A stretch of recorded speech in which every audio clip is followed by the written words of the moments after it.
entertainmentbuddha.com.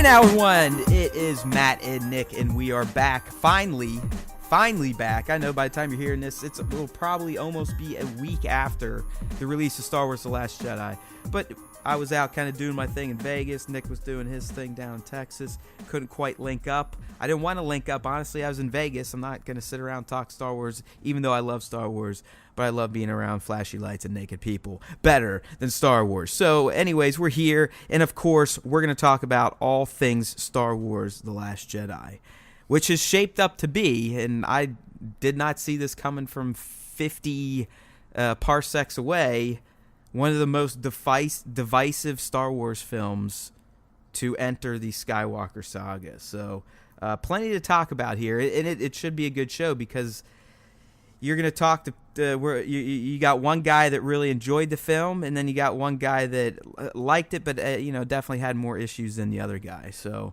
we're just going to talk about what we liked, and I guess I'm sure we'll talk about what we didn't like, and who knows, I'm sure we'll go down some tangents about what we would have liked to have seen or where we think things are going. I mean, you know what it is, people. It is time. It is Star Wars time.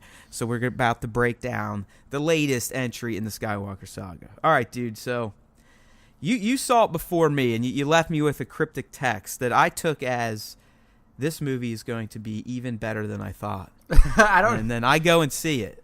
He did. He wrote something like, I was like, how was it? He's like, oh, man, I'll explain later. He's like, I just took it as like he was too amped up and didn't feel like typing up a book of like how jacked he was after he saw the movie. So I was like, all right, great. That's good. I mean, I knew it was going to be great, but I was like, I wanted to hear Nick's opinion. So whatever.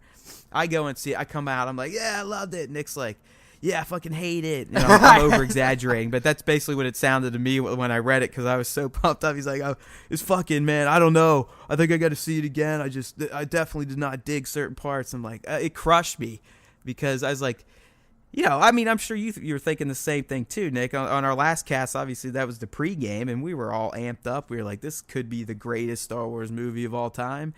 And then you go in, and clearly your expectations were not met. So, okay. I want to come right out front and say to everybody that I really did enjoy this film. Like, there's going to be times in this cast where it sounds like I hated it. There's going to be times... Yeah, I'm going to over-exaggerate. I'm going to push his buttons a little bit, so just get used to it. Yeah, I mean, there's going to be times where it sounds like, I'm one of those fanboys out there who's like, oh my God, Rian Johnson just destroyed Star Wars for everybody. My childhood. Oh, it's not true. It's worse than the Phantom Menace. It's not true. I've seen the movie twice already, and I'm gonna go see it 2 more times. I'm heading back home to Louisiana for Christmas. I have 2 more showings lined up. So if I didn't like this movie, I wouldn't be seeing it 4 times in a theater within 3 weeks. It just wouldn't happen. I do have issues with some of the story, with some of the threads that were told, but that's okay. Like, I'm not the type of person who's going to watch a movie, say, I didn't like this thing, and then hate it. I wrote up an extensive recap review on entertainmentbuddha.com, and if you look at the score that I gave at the very end, I gave it an 8.2 out of 10. So I did not hate this movie by any stretch he's a real scathing critic, right, folks? He hated it, and he gave it an 8.2. Yes, exactly. But back to Nick's point. I mean, come on, everyone. I know, especially in the fanboy culture and geeks in general, nerds, we get very possessive of stuff. But when a human consumes a form of art, be it music, video game, movie, or whatever, they're going to form what's called an opinion. An opinion inherently means that's how they feel about something that they just watched, ate, did, whatever you want to say. So if someone has a different opinion from yours, it doesn't make them any less of a person. It doesn't make you any better of a person. It's like, what's the point of trying to change someone's mind? Yeah. I mean, it's the same shit in politics. I mean, it's deadly. It's like, it's okay to have different opinions. All right. Yeah, that's your what public makes service announcement for today. the world go round is different opinions. I mean, me and Matt are sitting here today talking like civil human beings, and we have slightly different opinions on this movie. I mean, it's not like he loved it. I'm not going to sit here and yell at him for the way he feels. It's counterproductive. I mean, what is that going to get me in the end, Nick? What am I going to feel like a small victory that I changed my friend's mind on a Star Wars movie? Who gives a shit? Yeah, I mean, I enjoyed it. That's all I really care about. Yeah, everybody's going to have their own opinions on things. And I mean, even going back to episode 7, you know, there were people out there who really hated episode 7. And guess what? I mean, they moved on. They probably went and saw episode 8 and had their opinion about that one as well. And Matt, like you said when we were off mics, going back to 1980 when Empire came out, apparently there was a bunch of the same shit happening around Empire. So it's not like this is the first Star Wars movie to come out where there's controversy and divisiveness amongst the fans about it. So I just think it's a matter of the time. I mean, it's so easy for people to get up on a mountaintop and shout to the world now. I mean, you didn't even have that during the prequels. True. I mean, imagine if social networking and Twitter and Facebook existed during the Star Wars prequels. Oh, yeah, man. Are you fucking kidding me? It would have been a goddamn... I mean, George Lucas... It would be the same bonfire we're seeing now, except the people now that are saying, oh, we need George Lucas back, they'd be like, what the fuck is wrong with George Lucas? Yeah, we need George Lucas out. Yeah, Kill him. Get rid of it. Sell it to Disney. They'd be saying the exact opposite, I guarantee. Yeah, so... Now that we've kind of come down on the reaction, the general reaction of this movie, which, by the way, the critics, quote unquote, I mean, the people who are out there who are make a living. Yeah, the same doing people this, that hate every DC movie love this one. They got 93% fresh on Rotten Tomatoes, I think, is still the score, and that's the highest score any Star Wars movie has. So there's a lot of people out there who really enjoy this film. Yeah, and I mean, those of you that are going to bring up the Rotten Tomato user ratings, if you really read into that, there's ways to game that system. Oh, yeah. And I think Disney's even come out and said, like, we're being trolled because there are other user vetted or user critic sites that are vetted and you can only vote once or whatever, and the movie's still trending around B plus A. But, hey, it is what it is. Like I said, I mean, I'm not going to sit here and defend Rian Johnson's choices and why it needs a larger than 56% user rating on Rotten Tomato. I could give a flying shit. But it is funny that people would honestly take their time to set up bots to try and game the system to make the movie look like it's getting worse user reactions than it may possibly be getting. And Disney knows that. Like you said, they already said they've been, they're being scammed on Rotten Tomatoes. They don't care. You know what they also don't care about, or why they don't care, is because they made almost $500 million. Yeah, or whatever. They made $220 million in opening weekend. So like, they don't give a fuck. That's just domestic, though, right? I mean, that's just domestic. Yeah, that is just domestic. I think I honestly, I mean, I'm pulling this out of my ass. I may have seen this, I may have not, but I think it's like at 425 or 450 worldwide already. We're working on the internet here, people. So I'm just gonna do a quick pull up. Yeah, how about that? Look at this guy. That's why we keep him around, even though he hated The Last Jedi. I hated it, everybody. It was no, so yeah, worldwide, $450 million. Did 220 domestic, 230 million foreign, and I'm pretty sure it's not open everywhere yet, foreign, outside the United States. So, like you said, almost $500 million in a weekend, people. Disney is taking all of those bots and all of those thumbs downs and those 1-star ratings, and they're laughing all the way to the bank. So yeah, they're like, whatever. Yeah, so now that again, I mean, unless you're cheating, you're a dickhead. But if you really didn't like it, that's fine. Leave a bad review. I mean, go for it. Yeah. So now that we've kind of talked about the reception, the box office, let's just do it this way, Nick. Let's start with what we didn't like, and then we'll end on a high note. How's that? Yeah. I agree with that. We'll end on. Let's get the bad stuff out of the way, because I'm not gonna lie. Like I was nervous about this cast, people, because I really thought Nick and I would see eye to eye and be pleased, but I do see some of his points, and I don't disagree. I just didn't let it. I didn't get hung up on it as much as Nick did. Not to discount again how he felt. So, first things first, I guess. Do you want to list them in like order, like what you thought was the most offensive, or you just want to throw shit out? Maybe chronologically, if you can remember, kind of maybe just start with, okay, in the first act I didn't like this, the middle act I didn't like that, and the final act I didn't like. I mean, this. because my stuff isn't even really like act specific; it's more like arc specific. Go for it, then. Lay it on us. I'm just gonna go and say that after my second viewing, a lot of the things that annoyed me and I didn't really find as egregious kind of went away. So one of the first things that kind of annoyed me a little bit on my first viewing was just, Snoke's character overall and kind of how he was, almost thrown to the side, like he didn't even matter. He was just a plot device. But then after seeing it a second time, I definitely that went away. It flew away, and that was one of the first things I told Matt. I was like, yeah, after seeing it a second time, I get the whole Snoke thing. Like, I thought it would have been cool for him to be like Darth Plagueis or something like that. As a hardcore Star Wars lore hound, I'm always going to want things to link together and me to be able to say, oh my God, look at that, this dude is from here, and these link together and make an awesome reference and shit like that. So I mean, like, that was the lore hound. And I think we will get it. Yeah, I do. Either in a comic runoff or a book, I think we will get a story behind Snoke, because there's even. I highly suggest, if you're nuts like us people, you can buy them now. Obviously, the movie's out, but the Star Wars The Last Jedi visual dictionary's out, the Art of the Film's out, and there's a lot of good shit in there. And the Snoke page in the visual dictionary explains his ring a bit. It's his black obsidian ring. I mean, the obsidian's from underneath Vader's castle. There's like this Dwarty writing on it, and supposedly there's like the four sages of the Dwarty or whatever, and Snoke may possibly be one of them. And these sages, Palpatine revered. I mean, they were in his office and whatnot. So I do think we're gonna get more on Snoke. I mean, they do owe us something. Oh yeah, absolutely. I think we're gonna get more. He can't, because if we don't get anything, then yeah, he was just a plot device. Yeah. He was just this guy to allow Kylo to fully become the tear he wants to be. Yeah.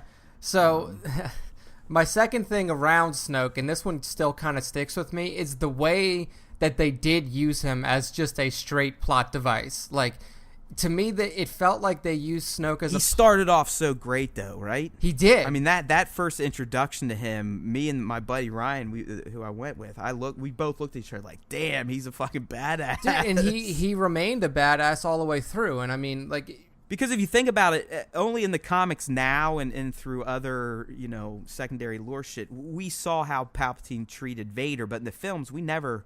I think we all would have collectively lost our mind if Palpatine treated Vader the way Snoke treats Kylo. Oh yeah, I mean, it would have definitely put more gravity behind that, Vader killing him at the end of Episode 6. Like, he fucking finally got him back. Like, right. If we would, and I think that's why. I mean, obviously, that's why it went the way it did in this movie. I think a lot of people were thinking it would have been a 3-act arc for Snoke and Kylo. Yeah. So, but hey, I mean, for everyone that was bitching like these new movies are going to mirror the old ones, guess what? Can't happen now. Yeah. So, I mean, as much as you may have hated certain things, those of you that wanted change, guess what? Ryan Johnson just gave you all the change you've been wanting. Exactly.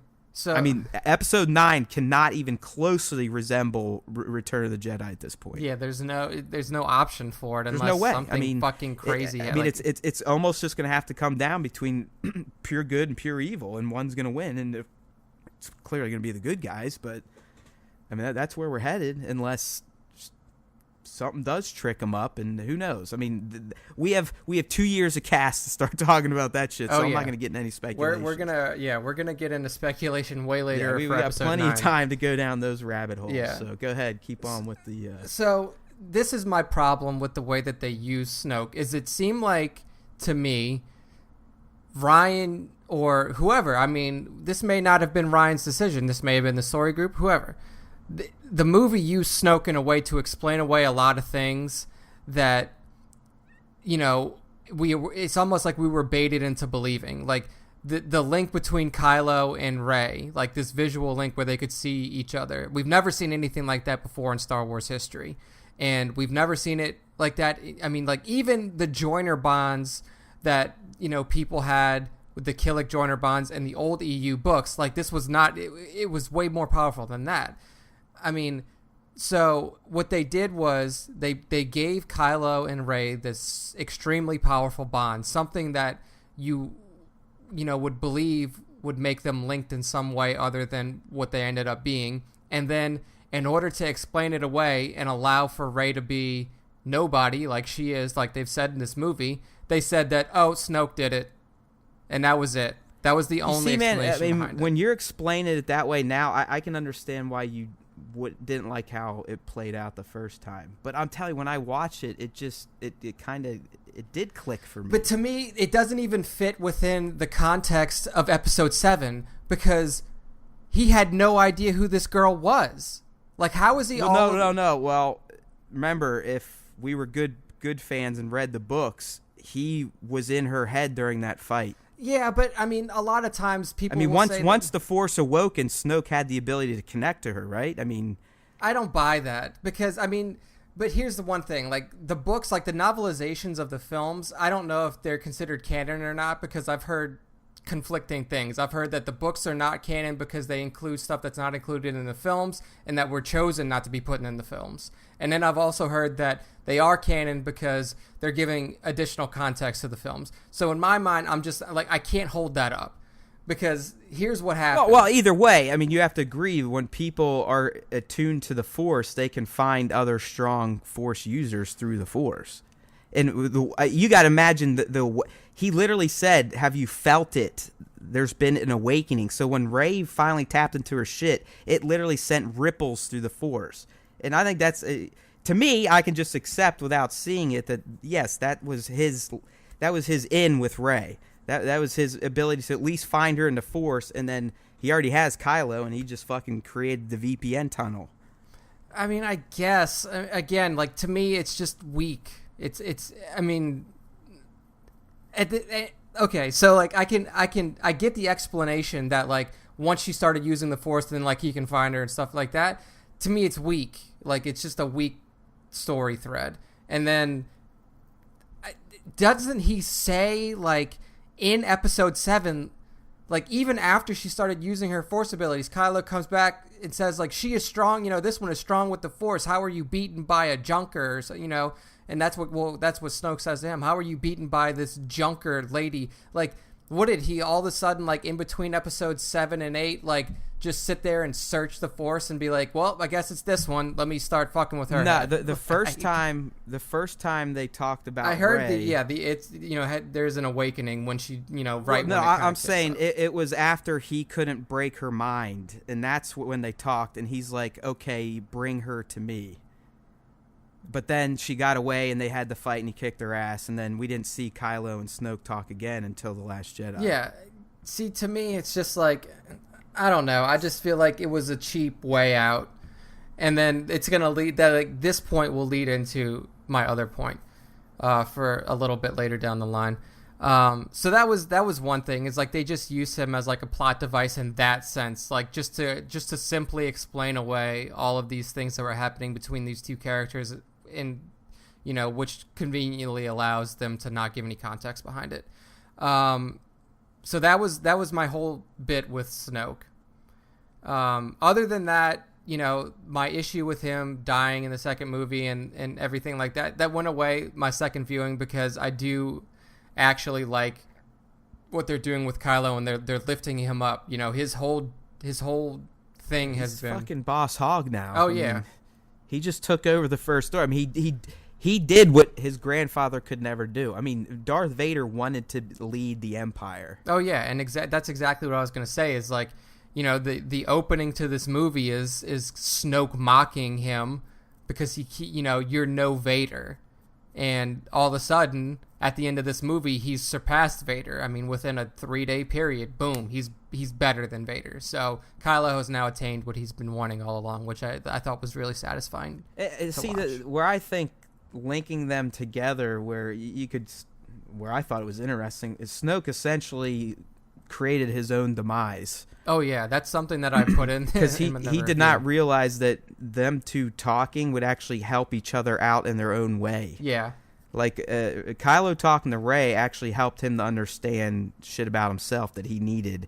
Same as her talking to Kylo, it helped her to understand, like, you know what, who gives a shit where I came from. Yeah. I'm here. This is what I can do, and I'm doing it, and I'm going to do what I believe in. I mean, that's why she runs off. She believes that there's a sliver of hope, just like Luke did with his father, that she could bring Ben back, and it didn't happen. I mean, I put that in my review too. Is like that what caused Snoke's downfall is pure hubris. He thought that he's just like the Jedi. Yeah, he thought that Kylo was his pawn, and that that Kylo would never be strong enough to take him down, to surpass him, and then that was it. So even when Kylo was sitting there and clearly manipulating the weapon that's right next to him, and that was something that I really enjoyed, is seeing Snoke so that this super powerful Force user. He was. I mean, it was a typical villain trope, though. Yeah, I mean, he was doing the big bad speech, not fucking paying attention. Yeah, and then bam, he gets hit right there. So do you think Kylo thought he had a chance to convince Rey, or do you think his whole purpose of getting her in there was to have help to take on the 8 Praetorians, because he knew he'd probably get his ass kicked if it was just him? Okay, so this is what I think we could also it might also come back into one of my other kind of gripes, or one of the other things I didn't like too much, is like they both said like, oh, I see a future where you turn. Well, I see a future where you turn. Blah blah blah blah blah. And like both of them were wrong. The future's never set, though. Yeah. I mean, that's been established. Yeah. So they can see different futures. Yeah, so both of them were wrong. Like, so maybe Kylo did see like a future where she, at the end of it all, joins him. And then maybe she did see too that, I mean, clearly she did see him turning back. Yeah. That's why she kept referring to him as Ben and not Kylo. So, I think that he really did think that there was a hope for her to change, especially the way he reacted when she was like, we have to I guess stop let me the phrase it better. Do you think going into the throne room with her that he knew what he was going to do and how it would play out, or do you think he made up his mind in that moment? You know what? Fuck it. This is my chance. I think Or do you think all along when she landed, he's like, okay, this is what we're doing. This is how it's going to play out, and I'm going to fucking kill this guy. When do you think he made the decision to turn? It didn't. To me, it didn't seem premeditated. I don't think it was. I think it was an attack of opportunity. In the moment, he's like, all right. Well, because I mean, you have to think about it. The opportunity presented itself in a unique way that he couldn't. Well, though that's kind of how that's why I led with. I think it helped knowing that, all right, I got this girl in here who is kind of on my side, and she can definitely fight. And these guys, as we saw in the battle, are actually pretty capable. Yeah. And I think he's like, there's no way I'm taking on 8 by myself. So like Nick said, hey, here's an opportunity here. I can try to kill 2 birds with 1 stone. I'm doing it. Fuck it. Do you think if the lightsaber's not in that position that he would even tried it? Like if the lightsaber was... Even if Kylo had it, or if he had thrown it, like if Snoke had pulled it and then he like discarded it, threw it to the side, do you think Kylo still makes any attempt at it? Yeah, I don't know how he would do it. I mean, you obviously wouldn't be able to just force throw a saber at him. I mean, he'd catch it. I mean, we saw it earlier when Rey tried to grab it and he literally boomeranged it off her head. Yeah. And that's how it ended up next to him. And see, that, like, to me, I think Kylo knew he couldn't take Snoke in a straight up fight, because we saw in the very beginning of the film, like, he tries to, like, even make a subtle move at him, and then Snoke he just zaps his ass. Yeah. Yeah, I mean, it's fucking zaps him. He's like, all right, sit down, bitch. Yeah, I mean, so... I think that's what I mean. It's like, I mean, Ben clearly doesn't have lightning powers yet, and there's no way you could force throw a lit saber because he'd just deflect it. You couldn't just charge him because the guards would jump. Yeah. So I think I do. I mean, I guess it was. It was just the opportunity was there. He knew he had a fellow combatant that could help him fight, and he's just like, fuck it. I'm rolling the dice. Let's see what happens. Yeah, I think that's kind of what that came down to. So, yeah, I mean, and that fight in the throne room, dude, man, that was good. That was good. Yeah, I mean, some of the choreography was kind of scripted looking, but some of the tight shots and the moves, like when he throws the saber through the guy's head, I mean, that's just great stuff. Yeah, and I like that we finally got to see somebody use a light whip in a movie, like the Praetorian Guards were using. I mean, like, that's not a true that's what I meant. Whip, I thought they were cool. They weren't just pussies. Yeah. I mean, they actually gave 2 fairly strong Force users a run for their money. Oh yeah, it was a good fight. I really enjoyed. I also liked when Rey threw the thing through. I think it was one of the whips into the red background, and then it starts to burn away. I thought that was a masterful shot. It's really good. Okay, so if we're gonna continue on my journey of things that keep I going, did, because I don't have much hate in me.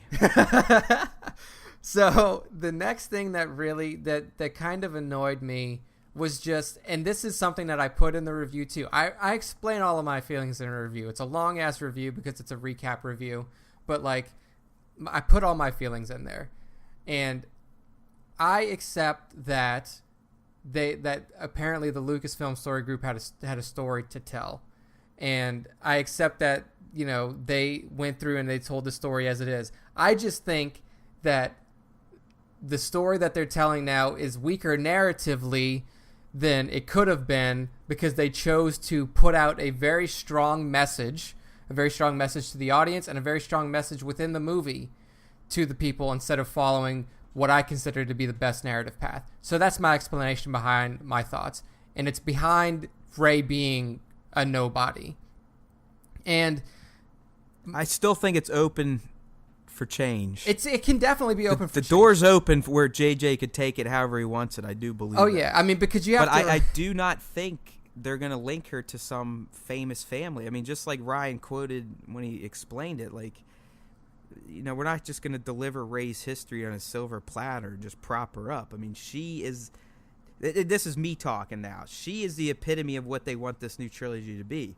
She is she is a nobody taking on one of the most infamous families in the history of this galaxy, and is holding her own, and that's the hope, and, you know, the spark in the rebellion, blah blah blah blah blah blah blah. Oh yeah, I mean, that's what this is all about. I mean, she's a spark. Luke returning to be the legend of Luke Skywalker was a spark. I mean, I love the end shot with the kid. I mean, that's all to tie all that shit together. Like Luke's sacrifice and what Rey's doing, these are all these little sparks that we heard Poe say and Holdo say, and I mean, everyone was talking about fucking sparks in the movie, right? Oh, yeah. At one point in time. Yeah, I mean, I understand the reasoning behind it, and I understand the messaging behind it. Like I said, the messaging is great, but to me, it doesn't, like, the narrative to the next movie, unless they really throw some crazy shit at us, is pretty flat. It's flat, and there's no way to get around it. And to me, if by making her a nobody, you've inherently decreased the overall stakes in the next film, especially considering, now this is where shit gets weird, because obviously we know that Carrie Fisher was planned to be in the next movie. She was supposed to be there, and that was supposed to be the family and emotional link between the bad guy and the good guys. There's none now. It's not there. You can argue that Rey has some sort of emotional link because she wants to save Kylo and all this shit, but when it comes down to it, the things that made episode 6, the end of episode 6, emotionally powerful was because Luke was fighting his father.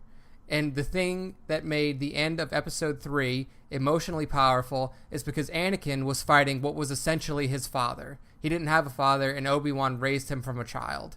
I mean, from 9 years old. So, like, the weight and the thing that really brought more to those fights than was just seen on the screen was the implications of the two characters that were in it. They were both fighting for, you know, against their what is essentially their family members. Obi-Wan fighting, hoping, you know, knowing that he probably has to kill Anakin, but hoping that somehow he can save him. Anakin fighting in this new mindset that, you know, he has to kill the Sith and kill the Jedi, and even if the Jedi in front of him is his best friend and the person that he considers a father. And then in episode 6, it's Luke fighting his father, hoping to be able to redeem him, even when his father invades his mind and finds out that he has a sister. And, you know, that makes him go even harder. And when he wins the fight, he defiantly stands in front of the Emperor and says, I will not kill my father and become a Sith, you know, fall to the dark side. I am a Jedi. And that's what made those fights powerful. Now, we don't have that. It's gone. So that's one of my issues with it. And also, like I said before, the messaging behind that is powerful. But to me, the narrative is weaker. And there was something that Ryan said in an interview after the movie had came out. Matt, you sent me this article. He said that, in his mind, the most painful thing that he could say to Rey was that your parents are nobody. I disagree. And I think that the most powerful thing, or the most painful thing he could have said, is that, if Rey does find out that Han Solo's his father or her father, how do you think that would feel? You're standing in front of the person that killed your father that you've been looking for your entire life. Not only is he dead, you are now in front of the person and fighting with the person that killed him. And not only did he kill him, he attempted to kill your mother now. And now I think what Ryan was saying, and I completely get what you're talking about, trust me. I mean, preach. But I think what Ryan was saying was it was so important to Rey to find out who she is and where she came from that by Kylo just saying, you've always wanted to think you're something more, and that's going to allow you to figure out where you fit in this galaxy, but guess what? You're a fucking castaway of two drunk losers. Yeah, but I mean... but that didn't really, Rey's like, whatever. I mean, she's pure heart. I mean, Snoke already figured that part out. Yeah, so. I mean, to me, I see where he was going with it, but it just felt weak. Yeah, okay. I do buy this argument you're making. I think it could have been a little more intense, but who's to say that... I think the seeds have been planted that even as shitty as Ben is, I do feel like Rey has a spot in her heart for him, as weird as that sounds. No, you're right, because they have this bond. She now feels like her mission is to save this guy. I get and I think that's how they're going to try to cook up the emotions. I mean, that's going to be a lot harder than Nick's method, but maybe that's the message. I mean, that's the saying they're going for, is that everyone doesn't have to be related and fighting in Star Wars to come up with an emotional tale. I mean, who knows? Like I said, it's hard to judge what we just saw because a lot of this stuff will not resolve until the end of 9. Yeah, exactly. And they could very well correct some of the feelings Nick has and other people out there. And I'm not saying this movie was perfect at all either. I don't know. I guess I'm trusting the machine right now, which could bite me in my ass. Drinking the Kool-Aid, man. Disney Kool-Aid. Exactly. It's tasty. I'm one of those assholes, right? I don't know shit. I know the prequels are horrible, and I know the first 2 of these new trilogy have been pretty damn entertaining. I agree. But I'm not gonna lie. I did not. Well, I guess I did. I don't want to get to this part yet, so okay. Never mind. I guess I just think The Force Awakens also had a lot more going for it in the fact that Star Wars was down in the dumps. Like, if you want to treat it as a stock, I mean, it essentially bottomed out. I mean, everyone was so amped up to see a new Star Wars movie. No one ever thought it was going to happen. I mean, let's face it. We all thought it was done in 2005. That was it. We're going to get some cartoons and TV shows. So I think there was an aura around The Force Awakens that just naturally led it to being received more positively, and it was much more jubilant, and there were a lot more nostalgic notes I feel in The Force Awakens than we got in The Last Jedi. Oh yeah. Like I did not I don't have my Rey grabbing the lightsaber in the woods moment in The Last Jedi. I mean, it doesn't exist. There is no moment like that for me. Oh yeah. And I guess that is kind of sad, but I'll tell you what, and this is leading a tease for one of my favorites, but the moment at the end with Finn, I mean, I almost jumped out of my seat. Oh yeah, that was I was like, oh my god, they're gonna do this? They're gonna fucking do this for real? I mean, I thought the way it was shot, it was gonna happen. Let's end it there, but there was a moment. There were some very tense moments, like that opening. Man, I love that opening with the fucking bombers and the tension and the fucking remote falling. I mean, Jesus Christ. Yeah, that was the first time you see those. It's an amazing experience. Oh, yeah. But I'm getting too positive. I can tell you right now, we're not done with the cleansing yet. Yeah. So I will say this one piece about Force Awakens because you brought it up about it having this aura around it, and I will say this too. setup movies are way easier than. Oh yeah, I mean that a lot of people are so pissed at Ryan because they feel like he didn't pay off on some of the shit that JJ set up. Yeah, that's kind of where my feeling is. And in the end, I read more, and it does look like these guys are kind of given carte blanche to do what they want, but then they have to run it by the powers that be. Yeah. And that was so in the end, these guys are kind of writing the story, and then they give it to Lucasfilm and Kathleen Kennedy and the story group, and then they say, okay, yeah, I run it this way, that's fine, or no, we're not thinking that way, and yada yada yada. Yeah. So I mean, I think that was one of the first things I said to you is like the stories between those two movies felt disjointed to me. I mean, and it still does. Andrew Reiner, he writes for Game Informer. He's one of the better gaming guys out there. He's a huge Star Wars fan, and I saw he did a tweet today, and it's something along those lines of, "Hey," it was like a conversation between JJ and Ryan. It was like, "Hey Ryan, here it is, man. I got the table all set up for you," and it's like Ryan kicking over table. He's like. It was something like, yeah, whatever, man. Here you go. Good luck putting all the pieces back together. Yeah, I mean, it did. And at first, I guess it's hard from an outside perspective, like you said, not knowing how much the story group has influence over these, right? You know, over these stories that the well, clearly enough that they'll fire directors. I mean, oh yeah, because in the end, I think those are the big beefs were story battles. Yeah. Yeah, so I guess like you said, they can write whatever they want, and as long as it gets the sign off from Lucasfilm, then they can go with it. But to me, it did feel like it lacked some I don't want to say consistency in messaging, but like it just felt disjointed to me in places, and it was super obvious. And I feel like if I had a chance to talk to Reiner, we might align on some of those things, but. We'll see. Well, I should also say, based on his tweets, I think he's more in my camp. So, but I mean, I really enjoy this movie, and I'm gonna get to the last point that really I didn't enjoy, and this is gonna be the strong one, and I think you're gonna like we talked about it a little bit before, and you disagree with me on it, but to me, the treatment of Luke Skywalker in that film was atrocious. I mean, I felt like I was watching that movie and I wasn't looking at Luke Skywalker on the screen. And I know, I'll give a very detailed explanation as to why. But a lot of people will say that, we haven't seen Luke Skywalker in so long, and he just went through this huge traumatic thing with his nephew and all this stuff, and he's a broken man, and it's hard for him to reconcile what he's done to the galaxy and stuff like that. And I agree to a point. I agree that when you come into this movie, Luke is that. He is the epitome of that. A broken man who can't reconcile what he's done with the galaxy. But he can't stay like that for 2 hours and 25 minutes. Like, that's unacceptable. You have a character that has seen growth throughout other trilogies, who has met adversity, stared it in the face, and moved past it. And I know that this is a very big thing that he did, but Luke Skywalker is not this weak, character that was portrayed through 90% of The Last Jedi. He is not that character.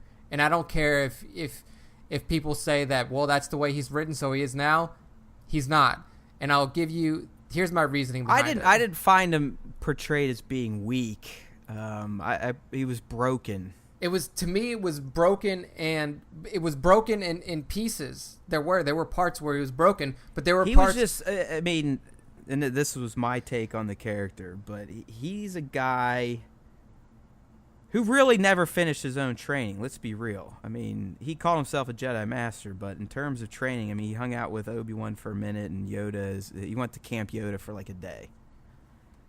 So he wasn't fully trained, and then he was left with, hey, pass on what you have learned. I mean, that's the last thing the Ghost pretty much told him.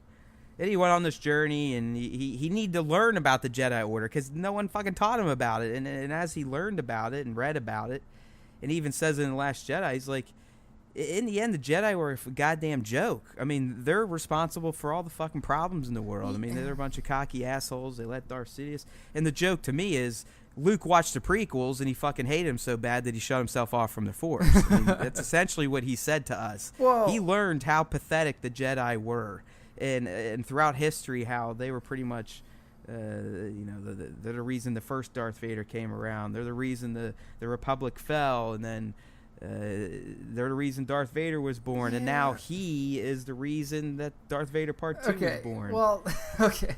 There's a lot to unpack there, but I just think he was disillusioned. He was disillusioned once it happened. After what I just did and what I know about the Jedi, I think I'm better off just removing myself from the board. Well, when you are in a state like that, yeah, of course you're going to look through things. What's the first thing that Obi-Wan says to Luke in Episode 4? For 1,000 generations, the Jedi were the protectors of the galaxy. So 1,000 generations, everything was fine, peachy keen. Nothing was wrong. They protected the galaxy and kept it safe. 1,000 that's a long fucking time. And yes, this one... Yeah, until the stupid Skywalker showed up and fucked everything up. So Luke's like, I know what happened. My genes are dangerous. I just think that, again, like, that's where the weak mind part comes in. Yes, there's the brokenness because of what he's done, but then there's the weak mind part where that is essentially encompassed in that. But here's my problem with it, is that everything that's ever happened to Luke in the original trilogy that has strengthened his resolve has always been around his family. And so in Episode 5, he finds out who his father is, Darth Vader, in the fight. Massive, huge reveal. And what is Luke? Luke does not back down. He does not shut himself away in a corner. He doesn't look at himself and say, I am the son of the bane of the galaxy. I shouldn't be here. I should not put myself forward to take down this evil. Because he felt it was his responsibility to save his father at that point. Exactly. He felt that it was his responsibility to move forward. Where in this one, he feels it was his responsibility that everything went wrong and that it couldn't be fixed. That is not the Luke Skywalker I know. In Episode 6, when he is fighting his father, the moment comes where he betrays himself. He not only betrays himself, he betrays his sister. And in his mind, Vader is able to find that he has a sister. And that is another moment where he's betrayed his family. The one thing that he was not supposed to do was let anybody know he had a sister, especially Darth Vader and the Emperor. And what happens? He does it. But in that moment, he pushes forward and he fights even harder to protect his family, defeats his father in battle, and defies the Emperor by throwing down his saber and refusing to turn to the dark side. That Luke Skywalker is not the Luke Skywalker I saw in this movie.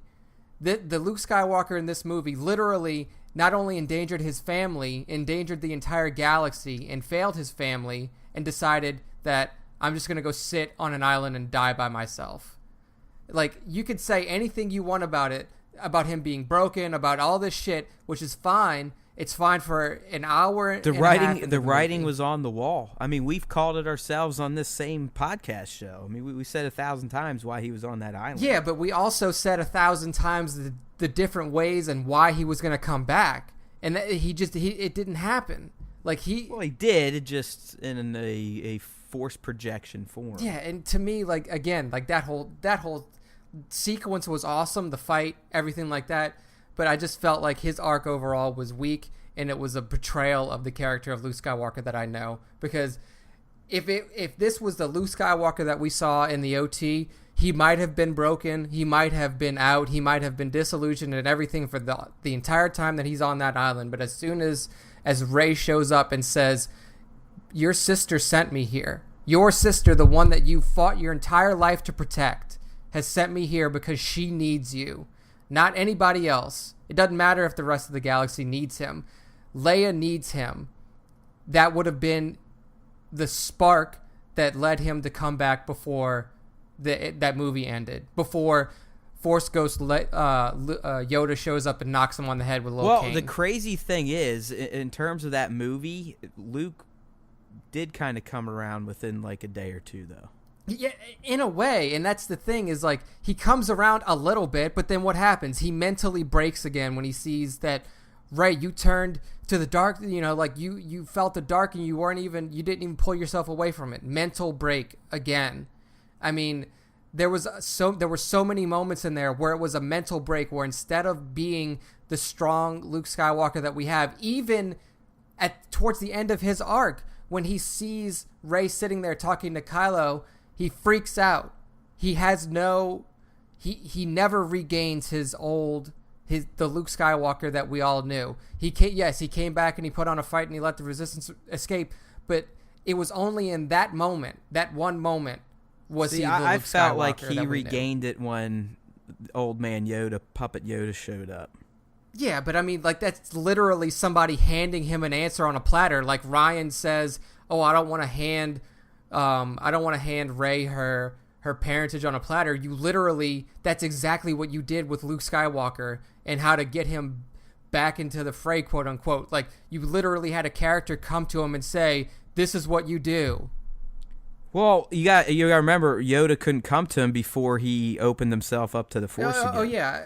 I know that, and but he had opened himself up before.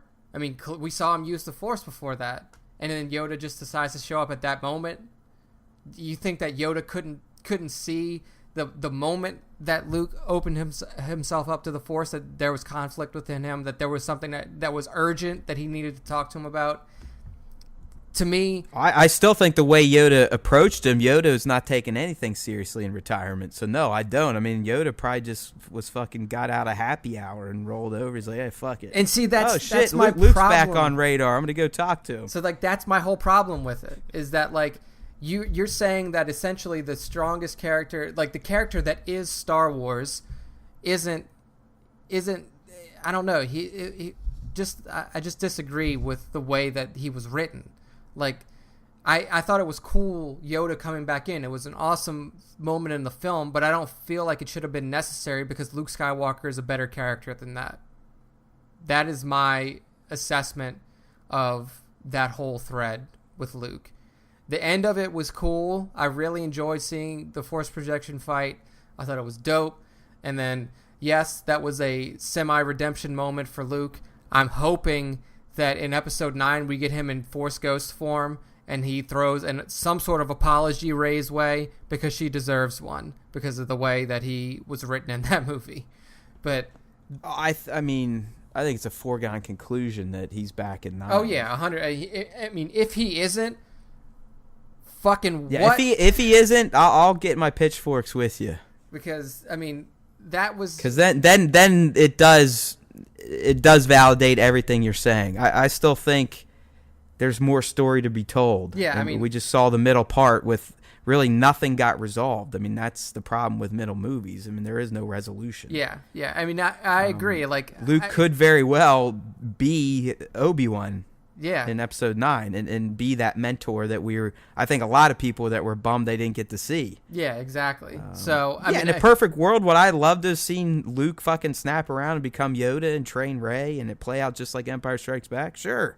Well, not even play out like Empire. I mean, just even if he's mentally stronger. That's what everyone's saying they wanted, though. They wanted Luke to accept her and realize her plight and train her. They wanted her to be related to someone so they would make more of an impact when it came to fighting. And they changed all of it. They did. It isn't. I mean, it's not 4, 5, and 6. It's not following the Skywalker formula anymore. I mean, I think that's what fucked a lot of people in the head. I mean, I agree that I wanted him to come around, but I didn't want him to come around like Yoda went in episode 5. I wanted him to come around not even more for Rey's sake, but more for Leia's sake. I mean, yeah, trust me, Doug. I'm just busting Nick's balls. I mean, I'm just toking him. I'm getting him all stoked up because I can tell how passionate he is, and he has great points. I'm not going to discount them, and really, I haven't brought up a complaint yet. I hope you guys have been listening here. So I didn't have as many issues. I do have some, and the first time I saw it, I was like, yeah, Luke needed a little more redemption time or a little more redemption action here.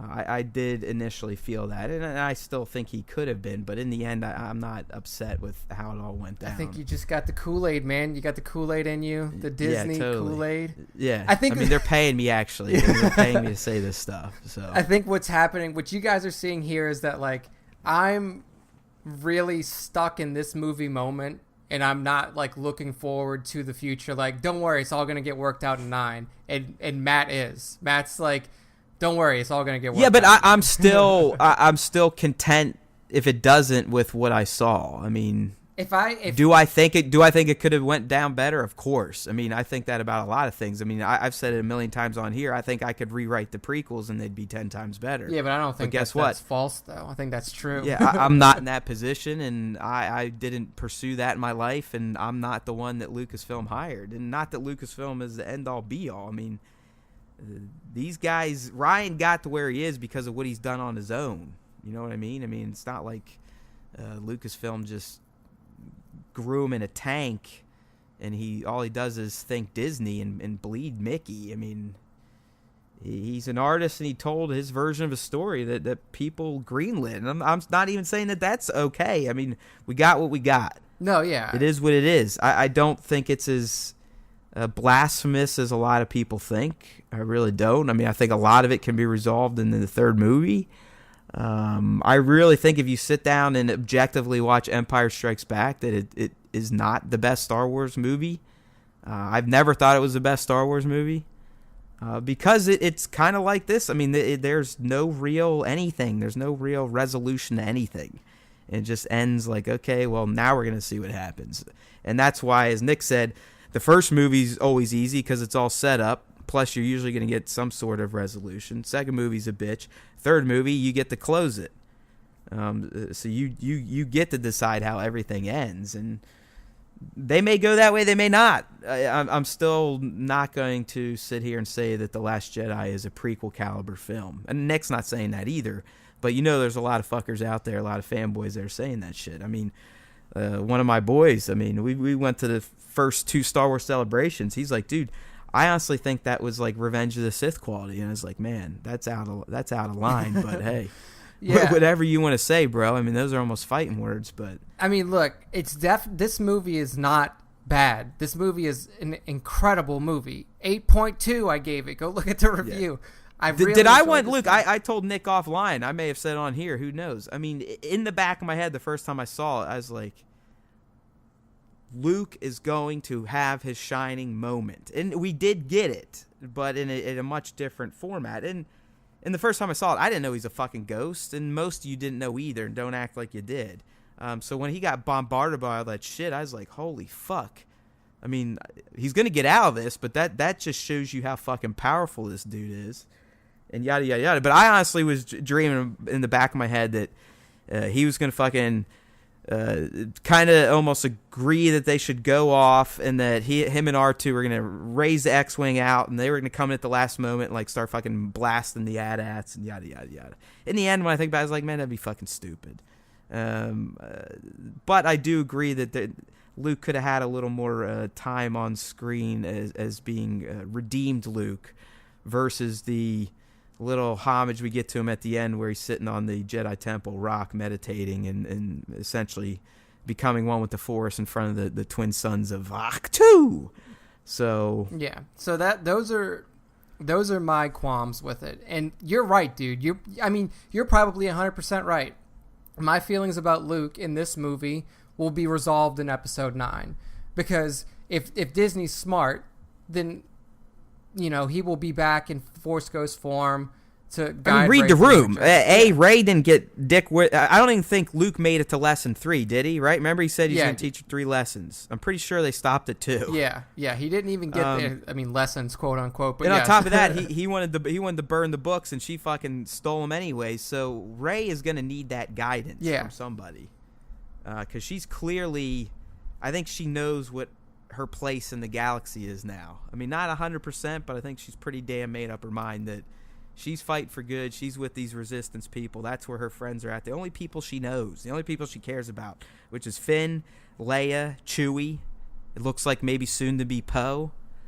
But but hey, it is what it is. So let's talk about, I guess, the other thing that it didn't bother me because I think it made complete sense, but it did look odd. I'm not going to lie, but what they're calling Mary Poppins Leia or Space Leia, I totally get how it works. I mean, anyone out there saying, well, how the hell? Well, she's a fucking Skywalker. Yeah. Okay? Shut the fuck up. I mean, she is literally composed of the Force.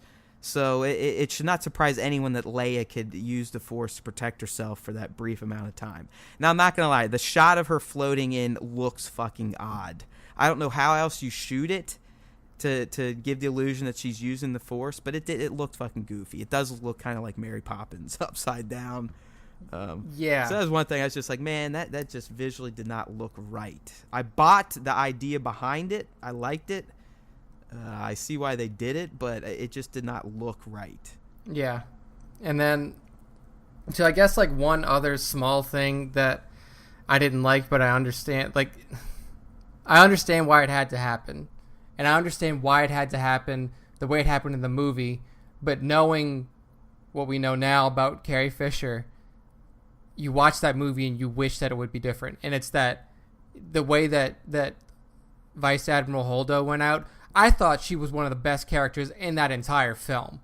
And like, her arc was fantastic. I mean, we're talking about a character that we only meet in this movie, and she might be on screen for 10, 15 minutes. And when she did her heroic act at the end, I got emotional for her. I was like, that's fucking powerful shit. Yeah, I mean, what she's doing. I mean, and it was badass. I mean, somehow she figured out how to, warp speed through the whole fucking fleet essentially and split them down the middle. I mean, it was insane. Yeah, I mean, her character arc was beautiful, and it is, I put this in the review too, I think it is a tragedy that she is not going to be in episode 9. I know that they're probably going to raise Poe up to the the general standard in episode 9, but to not have her there, man, that's a kick right in the dick. It just goes to show, and I think I'm going to write a piece on this week. It just goes to show how critical losing Carrie Fisher truly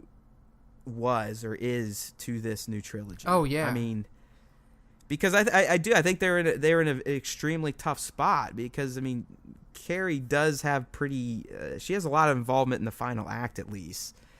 And it's like, I think they had to decide, as Nick and I were talking offline, I think there was one very easy way out. I mean, when she gets sucked out into space, there you go. Yeah, you just don't pretend that she uses the Force to save herself. Or, dude, you can even pretend that she uses the Force to save herself. Like, she gets back in, but then, like, she's too far gone. Say some shit like that. Like, that's one way you could have done it. Right. They could have, I think they very easily could have cut up the movie to end it there and still achieve the picture they wanted in the end. Yeah. But I mean, I also think deep down then they were like, well, the only way we can truly honor this lady is to let the fucking movie play out. I mean, we can't just cut out Carrie Fisher 20 minutes into the movie. Yeah. I mean, what type of tribute is that to her legacy? I mean, I think ultimately that's why they all decided, no, it's going to play out as it is, and we're just going to have to figure out what to fucking do in 9. Yeah. Shit. See, to me... 9, to me, had to be completely rewritten. Oh, yeah. Probably outside the beats with Kylo and Rey and Poe's and Finn's. But and they told us, I mean, Carrie Fisher was going to be the star. And it makes sense. We had Han in the first one, Luke clearly in this one, Carrie was going down in this one, probably at the hands of her son, and that was what was probably going to be the real familial emotional payout that Nick and I and everyone was probably wanting to see. And as Nick said, now even the way they've written Rey, he doesn't believe there's any of that left. I mean, I think there's a sliver of hope, but I also think it is going to resolve as just Rey and Kylo do have this odd bond with each other, and that's where they're going to try to yank on the emotions. Yeah. But, clearly not as strong as if Carrie Fisher was around. I mean, clearly it's I'm not going to say ruined, but I mean, I knew it this time last year when we all learned. I'm like, man, this is tragic. Oh yeah. Not only for real life, but for what this work of art was going to be. Yeah, I think the only other way that you could have taken, and this would have taken work, and I told you this before we started, like this would have taken work, and it would have also required like okays from everybody. This would have required. Well, you could have family. kept Holdo too. Yeah, she you could have been a big lead, but I think by her not pulling off that act, she isn't as great of a character as she is, though. You know what I mean? Yeah, but I think this is such a weird thing because for people watching it now, if they would have done it, so this is what we're referring to. So the way that I think they could have done it is there's the moment between Holdo and Leia at the end where they're clearly talking about like somebody has to pilot this ship for us, for the transport. I mean, Holdo comes up and says, "Yo, I'm the captain. I'm going down with the ship." Yeah, but in that moment, Leia could have been like, and obviously you lose a lot if this happens here. Like Leia could have taken that mantle, and then the way you do it in post is you just show her walking away. You show her from the back, shoot her from behind, walking away. Complete sense. So she walks into the ship, and then you just don't get the inside shit, like where we see Holdo on the inside, like seeing the punching in the controls and all that. You just don't get it. All you get, you see it. Yeah, you see the back shot where it fucking hits, warp speed, and there you go. And then boom, you still get the moment, and then that is a send off for Leia. I mean, like that, you couldn't beat that send off. Like that, there was no. But then, okay, so if they do it that way, Luke and Leia moment, exactly, yes. And then literally riots happen. Oh yeah, I mean, yeah. I think if those two didn't link up, honestly, people would have been ripping their seats out. I mean, but you see what you could have done. Look how people are reacting now. I mean, can you believe if they did not No. pair Luke and Leia together? I just came up with this. I just thought of this. If that did happen, that is a hard moment you give to Luke, because Luke then he's opened himself up to the Force yet. He still hasn't made his decision what he's going to do. He feels Leia's death, and then he's in. That's it. Like he knows he has to do something. You don't get. But they would have to reshot. I mean, the whole good last 30 minutes, 40 minutes. I mean, you would have had to reshoot Luke walking in. I mean, well, I don't even know if you'd have to reshoot it. You just have to cut out the part where he stops and talks to Leia, and then you'd have to get a shot of like Luke feeling that on the island, I guess you would say, or something like that. Like Luke, you see Luke. And then you see him in just utter agony because his sister just passed. So, I mean, it would have definitely taken retooling. It would have definitely had a lot of post work to be done. But it gives you what you're looking for. It gives you the best send off that you could have possibly given Princess Leia in that film, and it gives you Holdo back, like you said. Now, Holdo's arc, you just said it, like Holdo's arc wouldn't have been as good if she didn't die, but I think it would still been a fantastic arc, because now... Well, just the dynamic between her and Poe. Yeah, you could tell that as much as she was busting him down, that she did respect him. Oh, yeah, and then... And I think he respected her, yeah, too. At the end, like, he came to respect her. He's like, holy shit. And that's one of the most important things to this entire movie was Poe's arc of failure. I mean, if you read my review, I put it in there, like, Poe's decisions directly led to the deaths of the entire the entire Resistance High Command, all of them, aside from Leia. And it led to the capture of Finn and Rose, and it led to the destruction of almost the entire Resistance fleet, the entire Resistance fleet at the end of everything, and to the death of Vice Admiral Amelin Holdo, who is clearly one of the best Resistance officers that was in, the entire fleet. So his character and the decisions that he made and the things that he learned, not only from his failure, seeing his decisions lead from one failure to another, but also seeing at the end when Leia tells him, like, look, you were so busy looking at a way to, rash actions that are right in front of you, a way to fight them or a way to do this, that you didn't even consider that this woman that has been my protege since she was a teenager had a plan this entire time. Like, he learned so much from just that I think if it was possible to keep her in that movie in episode 9, that the dynamic between those two characters would have been fantastic. Yeah. It's fucking... I mean, I've been saying this ever since I got on my first screen. I'm like, man, Carrie Fisher dying just really, really fucked a lot of shit up. Yeah, I mean, who knows? You gotta trust that they'll figure it out. These people aren't idiots, even though most of you think J.J. Abrams is a dope lackey. But I have full faith in this guy. Oh yeah. I mean, I'm excited to see 9, dude, because like you said, I do think as it stands right now, I like Force Awakens better still, but I think it kind of earns bonus points because of when it came out and all the shit surrounding it. And yeah. It was good, and it did resemble what we're all so used to. I would have. Here's one thing that I would have liked that I think would have been cool if he would have lit up the green boy instead of the lightsaber, Skywalker family saber in the fight with Kylo. I mean, just that simple switch. I mean, I know that is in there to like give you a hard hint that like, hey, you just saw this lightsaber get destroyed. Maybe this isn't actually. Dude, the first time I saw it, I was so jacked up on everything, like just from the whole movie and experience. I was like, what the fuck? Yeah, blah. Like the first time they shot the cannon at him and all that red stuff shoots up, I'm like, holy shit, they just blew him up. Yeah. And I'm like, oh no, that's just the fucking ground. Yeah, but so yeah, man. So I think we really went hard on the hate. So we'll talk about some of the things we like here now, and I've kind of teased a few. Just going in chronological order, I thought this was one of the best opening sequences to a Star Wars ever, if not the best. I thought that whole space battle just looked fantastic and was tense as fuck. I mean, I loved how they set up the Rose relationship with her sister, and her sister was the hero that freed those bombs. But I just did you not love just the pacing of that entire sequence? Oh, or yeah. Is this something you disliked?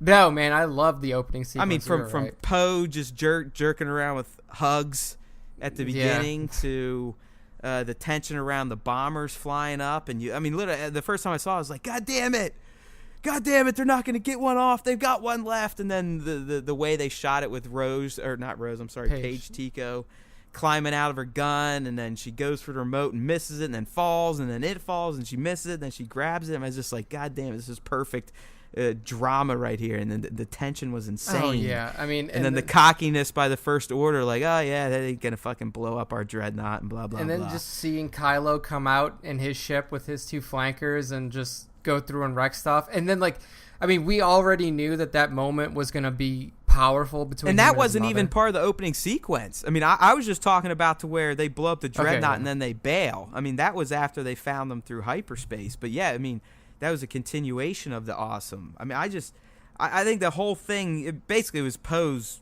major moment. I mean, I almost think now that him and Vader may be tied in terms of piloting skills. Poe, Poe may get the edge because he doesn't have the Force. I mean, Jesus, what he does with that dreadnought and taking out all the fucking surface cannons, and then leading in the bombers, and basically blowing Leia off. I mean, I really, outside of Ben, I think Poe was he was treated very well in this movie. I liked his arc. Oh, his arc was fantastic, and it was an arc of I put it in the review. I don't know exactly how I worded it, but like, it was an arc where he learned that his way is not always the right way to go. Like, he learned a lot in this movie. I just felt like he was a bigger character this time around. Because let's face it, in Force Awakens, I mean, he obviously is crucial right there in the beginning, and then he's gone until the end of the movie. Yeah. But yeah, where this one, he was one of the main threads they followed. I mean, the main threads we had obviously Rey. We had the First Order people. We had Finn and Rose, and then obviously Poe and the people in the ships. Yep. But no, I really enjoy the character of Poe more now than I ever did, and I did feel like there was some little bit of it's either a spark or just general admiration for each other when him and Rey met for the first time. Yeah. Well, I mean. They definitely put a focus on it. You know what I mean? Like, it wasn't just... I mean, they made sure you saw, like, okay, these two powerful people in their own rights, this is the first time they're meeting. And, hey, you never know. She's seeing Finn getting close with the other girl. I mean, I did kind of like that end where it almost did feel like Rey was a bit jealous, didn't it? Yeah, I mean, she clearly like stares over at Finn as he's sitting like, on the bed. I don't know, with jealous Rose. in the sense of a lover, but jealous in the sense of like, but Finn was my buddy. Yeah, first. exactly. Like I've been away from the him whole for reason so I just long. did what I did was basically to find him again and save him. And this is like, Yeah. but he's over there caring for this other girl. Well, if it's any indication from the previous movies, I mean, we know that Luke took up a military position once he inserted himself into the rebellion, even after his Jedi training. So I don't know if that's something that we can assume. Very likely we're gonna get Commander Rey. Yeah.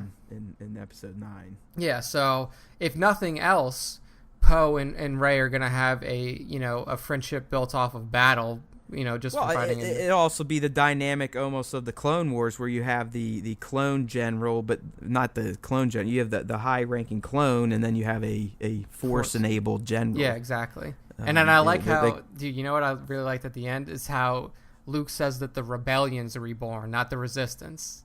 The rebellion is reborn. I was like, that's nice. Well, that's. I don't want to get to the end shot next. So after the opening, I mean, I loved, even as Nick said, I mean, I think the opening battle, and then it flashes to Rey, which, is kind of that exchange. I did not see it going that way where Luke just takes the lightsaber and fucking chucks it. And then we go through that, and then I think they go back to where they figure out that they've been tracked through hyperspace, and that's where Kylo comes out. And hey, you know what? Kylo, again, I mean, his grandfather, we know, was a fantastic pilot. His fucking dad's a fantastic pilot. His mom's not a bad pilot. Guess what? Kylo's a pretty goddamn good pilot, too.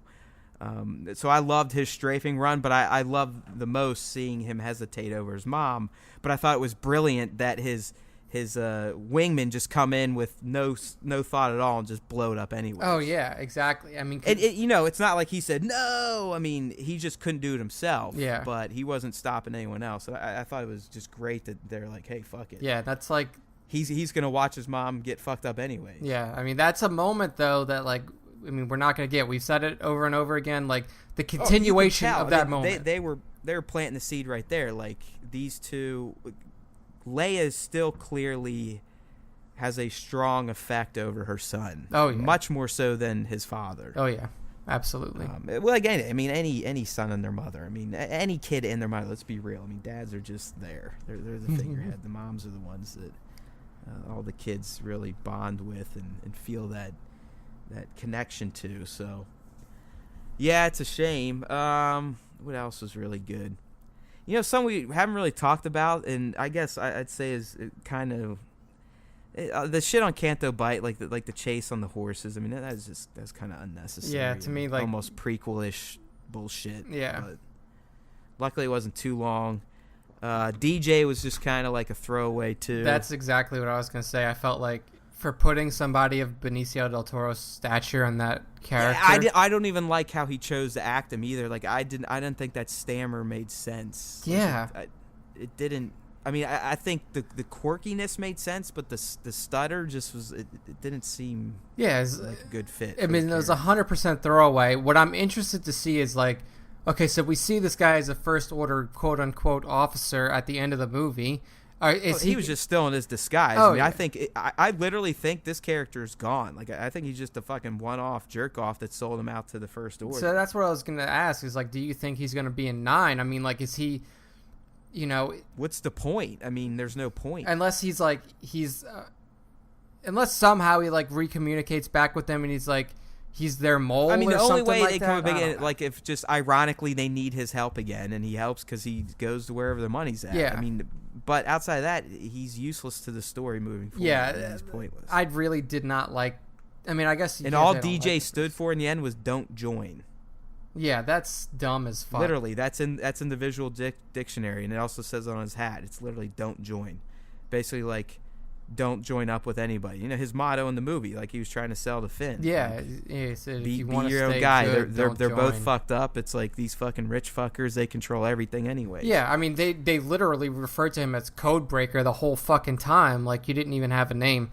I mean, well, no, that dude, there was actually a guy called the Master Codebreaker. Like, that's yeah. the character's name. That's in the visual dictionary too. Like, he's literally called the Master Codebreaker. Oh yeah. I know the guy you're talking about. But that's not the guy they got. No, they ended up getting fucking DJ. Yeah, I know that, but I mean, like, but that's the only way that they officially refer to no DJ's one calls him character. DJ in the yeah, movie. no, they call him Codebreaker. They're like, yeah, we have a Codebreaker. I mean, like, it's like. That's the only thing that he was ever referred to as. It was just, yeah, to me, that character was, like you said, it was a throwaway. It was weird. It was just, and like you said, too, the whole sequence on Canto Bight, to me, felt, I don't want to say, like, prequel level kind of quirkiness and weirdness, but it did feel out of place. Like, it felt weird. And I've even heard people... It was the fucking chase for me that was just goofy. Yeah. I mean, I've heard people... CG animals running through this high-end city. I mean, it felt too much like Earth to me and not like an alien world. Yeah. There's a lot of people that refer to that as just like, you know, just saying like cut it out completely and you save 30 minutes in the movie. I mean, like, I didn't hate it, but I was watching it and I was like, oh man, this is like... It's okay. It's weird. I know that they had to give Finn and Rose a thread, and like they're trying to, you know, link Rose to this city. You know, I wish I could put my fist through this, you know, this whole beautiful city and stuff like that. And then you also get the kid bringing in there at the end, but like it just felt cheesy to me. It was yeah, not great. What else did I like? I'm gonna be honest. I really wasn't a fan of the puppet Yoda. Oh, really? Visually, I mean, everyone knows that was a puppet, right? Yeah. Okay. I liked the puppet Yoda, dude, because I mean, it was very clear it was puppet Yoda when he fucking took his cane up and hit Luke on the head. I did like that it was fucking senile Yoda. Yeah. Like the crazy guy from Empire. Well, yeah, because that's the Yoda that Luke knows. Yeah. I mean, Luke doesn't know. He's a little more tamed down in Return of the Jedi because he's literally dying. Yeah, I mean, Luke doesn't But know by that point, I think Yoda was... He too realized that he was a fucking waste. I mean... We could make the argument you're making about Luke about Yoda, right? Can't we? I mean, Yoda's the most powerful Jedi behind the Skywalkers. Why the fuck didn't he do anything? No, I mean, he exiled himself too. You're right. You're making you make a good point there about, you know, Yoda doing the same thing. But I think these Jedis, these powerful Force users do have it within them to just give up. But just stay out of it. But I don't think that, like, even at the end of Episode 3, like, Yoda doesn't say I'm giving up. I mean, like, there is a contingency plan in place. Like, they knew what was going to happen. Like, Yoda knew what was going to happen. Yeah, like, he planned it with Obi-Wan. He's like, okay, look, I'm going into exile over here. You go to exile over here. You're watching over they this still kid. played. I mean, they still played a 20-year game. I mean, yeah. They still let a lot of damage go down on their watch. I'm just playing devil's advocate to your point with Luke. Like, how could this hero just let shit happen for so long? You're right. But the difference is like Yoda and Obi-Wan did it with a plan. Like, hey, look, this is going to take a while, and we're going to need to wait it out. But we have a plan. You go. He even told Obi-Wan, like, I have training for you to do in your exile, in your period of waiting. So don't fucking rest on your laurels because you got to be ready when the time comes. Luke did it and was like, I'm here to die. It's like, oh, awesome. Like, he is a cranky motherfucker. There's no doubt about it. But hey, I mean, his dad was a fucking little bitch too. So, I mean, his dad was just as big of a whiny pussy. I mean, the whole reason he stayed Vader is because he was just a little whiny hoe. I mean, because I flew to Vegas and they're actually on sale right now on Comixology if you read digital comics. But you can buy the first 6 issues of Vader for literally like $2.99 total. I have them. I got the whole 1 through 5 volume for free on Amazon Prime Books. But is it the new one? Yeah. That just started this year. Like, there's only like 8 issues out total. Oh wait, it's not the one that started this year. year. You're reading the first new one that started in like 2015. There's a brand new one that literally starts right at the end of Revenge of the Sith. Okay. And it shows how he gets his. I mean, dude, it is fantastic shit. Yeah, I have to pick it up. But it shows that, like, at one point he thought about turning on Palpatine and just going to Obi-Wan and be like, can you just kill me, please? like I hate who I am. But in the end, he just keeps blaming other people for what he did, and that's what fuels his anger and hate. Yeah, it's great shit, man. I mean, it's like, man, why can't we get some fucking movies with this guy? Yeah, I know. I mean, that weren't the prequels. 100%. I hate everybody who says that the prequels are the Vader movie that you're looking for. That's not a movie about Darth Vader. It's a movie about Anakin Skywalker. Okay, that's like. I mean, dude, like he gets his ass kicked by this one jet. I mean, just kicked, but he keeps on ticking. I mean, he's a fucking impressive character, but it gives you a lot of insights in the Vader that we didn't get. So, highly recommend it. Took me a while to get around to it, but I'll be reading that shit now when it drops. So, as we wind things down, I mean, another real top moment for me, I guess another weird moment for me was Rey's mirror cave thing. Yeah, didn't like it. Honestly. Kind of artsy, like I didn't really... Like, you have... I know what they're trying to mirror to. They're trying to mirror to the Force Cave in Episode 5, but to me, that was like... That held so much more significance. And yeah, I mean, they showed it like it started with two shadows and it merged into one, and then it ended up just she saw herself. I mean, it's basically her still not accepting that she's not special. Yeah. And that her powers aren't because she's this person's or this person's daughter, granddaughter, this, that, or the other thing. No, yeah. But I mean, that again, I still think they could run with that any way they want. I mean, it's not like Kylo and Rey both said, "Oh yeah, that's exactly what happened." Yeah, I mean, you also have to remember that when Kylo said that, you know, he's saying that to try to weaken her. Yeah, I mean, exactly. that's the point. Like, he says it, but it backfires. He also says in the context of, like, when he first brings it up, they're talking about, like, she says, "I saw you come back to the dark side, like you're redeemed," and he says, "Well, I saw you turn, and I also saw your parents." So if he's using that as a basis, the first part of your vision where you saw her parents was also wrong. So I mean, like, you can't say that, like, okay, well, the part with her falling is wrong, but obviously the part where I saw her parents is 100% right. Like, come on.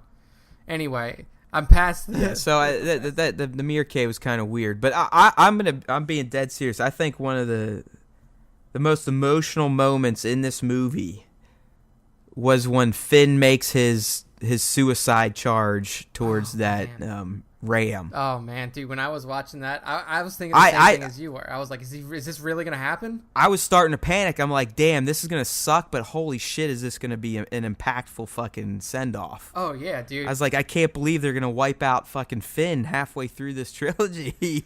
I was ready for it. The way they shot it, I mean, you're like, "Fuck, he's doing it." But in the back of my head, I was like, someone's going to come in at the last second. And when it was Rose, it made complete sense. I also thought that maybe Luke was going to come in at that second and proton torpedo that bitch. That would have been dope. Oh, man. It just blow it up. Yeah.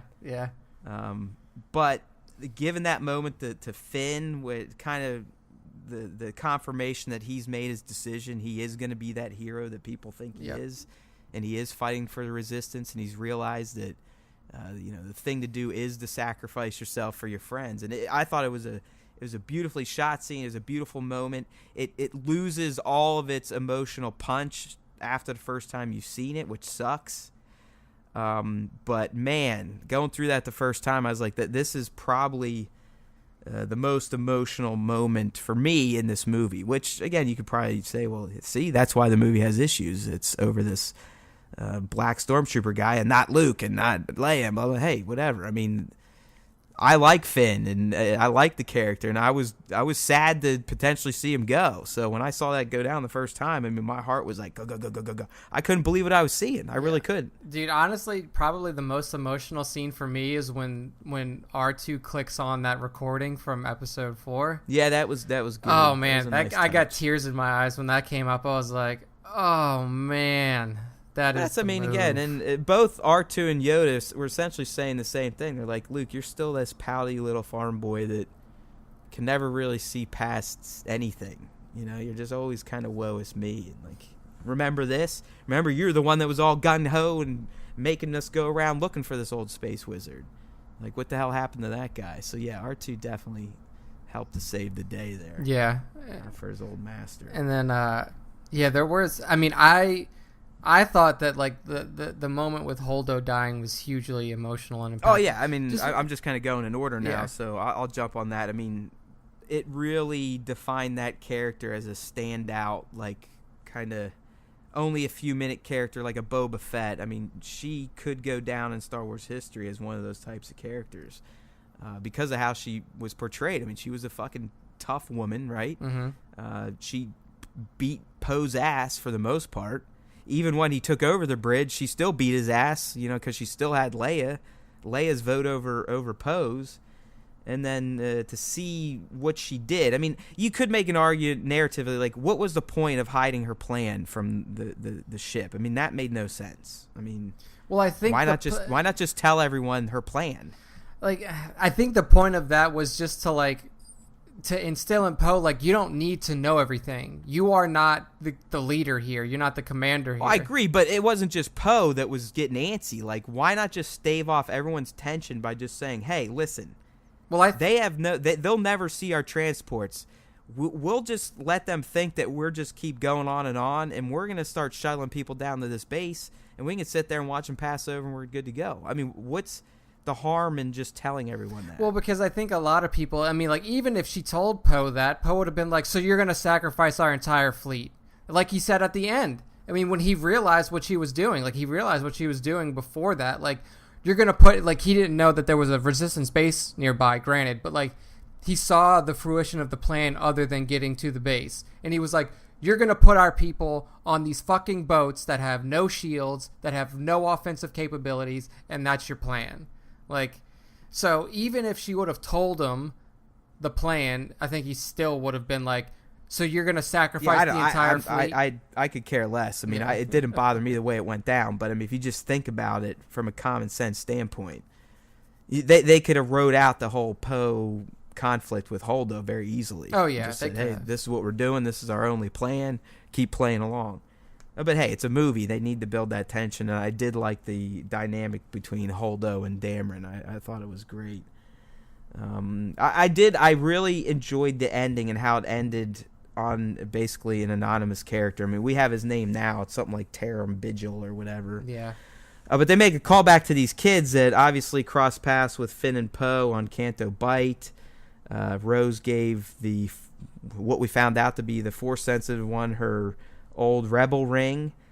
But I think more importantly, that before we see the kid and that he has the Force is a scene where these kids are reenacting the Battle of Crate already. And you know, Ryan explained this better. I mean, I felt the same way, but Ryan kind of explained it today when he basically said Luke allowed himself to become the legend again. And the legend of Luke is already spreading, and that's going to be one of those seeds of hope. That's going to be one of those sparks, in addition to what Rey's obviously going to do. But Luke allowing himself to be that legend again and have a new generation of kids grow up hearing about what this magical wizard Luke Skywalker did to the First Order. I thought that was a great way to end it, to show like, hey, it's already starting, people. Yeah, don't worry, it's already starting. I mean, Luke's sacrifice was more than just for 30 people. It was to remind everyone that, you know what, there is hope out there still, and crazy things can happen. There are these special people like Luke Skywalker. You can dream. You can think of a better you, a better Cantonica. You know what I mean? And I loved seeing that kid shoots the broom over and looks up and kind of holds it like a saber, like their little action figures they made of Luke. Because that's it. I mean, the movement is starting, and I think that's what we're going to see pay off in 9. Did you realize that the broom was the new lightsaber hue that Ryan was talking about? Oh, no. Great point, dude. Great point. Because I was sitting there, and I was waiting for it the whole time, too. I'm watching this movie. Me too, and I thought when Luke showed up, now that you bring it up, I'm like, oh, now we're going to see the new color. But then I saw the lightsaber. I'm like, oh fuck. Yeah, and then like I watched the whole movie, and then it gets to the end, and when he brandishes it like that, I'm like, that's what he meant. That's the new lightsaber hue. Totally. He's a cheeky motherfucker, that Ryan is. He is, yeah. I mean, there's a lot of shit in the, like, if if people go back and read some of the interviews and the reviews, or not the reviews, but like the pre-release stuff that came out from the cast, and Ryan, he blew a lot of smoke that whole time. Like, There was a lot of smoke screens coming up, and then everybody was just blindly stumbling through it. Like it was crazy. But I think that was part of the reason I enjoyed it so much is because it literally didn't go, I think, how anyone expected. Yeah, that was kind of the tagline, or like the little. That was part of the fun. Like, well, yeah, someone brought it up today. They're like, well, just listen to what was said in the movie the whole time. Let the past die. Yeah. Let go of the old trilogy. This is not going to end the way you think. Yeah, I mean that's how I opened my review, and my tagline to end it in the review box was a movie that even the Force couldn't predict. I mean, like nobody saw. He did. I mean, Ryan, especially these last few months, he pretty much told us all what was coming. We just didn't want to believe it. We thought he was, being cute. Yeah. But one other thing that, like, my favorite part in this entire movie was Kylo Ren. I think that in argument, anyone that says that Driver sucks as playing this guy or this character sucks, you're fucking dumb. I know I opened with everyone's entitled to their own opinion, but that's a dumb opinion. Yeah, that's a bad opinion. Like, the way that Kylo's character grew in this movie and the amount that we learned about him, his arc was by far the best. Oh, he got fleshed out the most. Oh, yeah. Clearly. It was incredible to see this.